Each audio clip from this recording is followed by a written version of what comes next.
Le mouvement du land art est issu de ce qu'on appelle le post-minimalisme, qui réunit différents mouvements, donc le land art, mais aussi le process art ou encore support surface.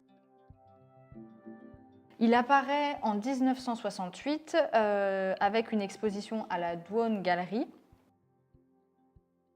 Et en fait, ce sont des œuvres qui sont en apparence fragiles, modestes et de nature éphémère. Et les artistes imposent un travail in situ. Ils veulent revenir à un art en fait, qui était antérieur à l'art occidental actuel.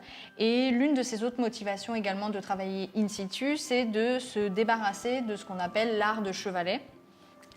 Et donc, c'est ça qui fait que les œuvres sont éphémères et qu'ils ne souhaitent pas être exposés dans les musées, puisque l'une des caractéristiques du land art, comme je vous le disais, est ce côté éphémère, mais pour être transposé dans les musées, en photographie ou encore en film qui répertorie les performances artistiques de ces artistes du land art.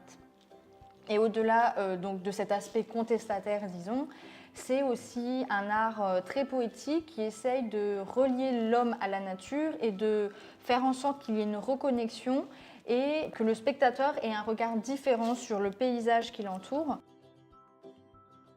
Il y a aussi une dimension très temporelle puisqu'on est plus soumis au calendrier de la nature, que ce soit les saisons ou encore le calendrier issu du soleil avec l'aube jusqu'au crépuscule.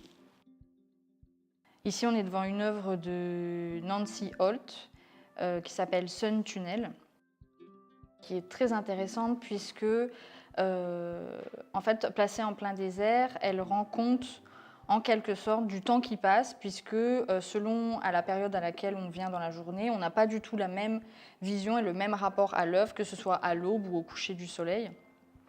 Et donc, c'est vraiment une œuvre qui nous parle du temps qui passe. Et beaucoup d'artistes du land art traitent de cette question, outre de l'aspect naturel. Ils traitent aussi de la question du temps qui passe à travers les saisons, ou alors ici, comme c'est le cas, à travers la lumière et le cycle du soleil.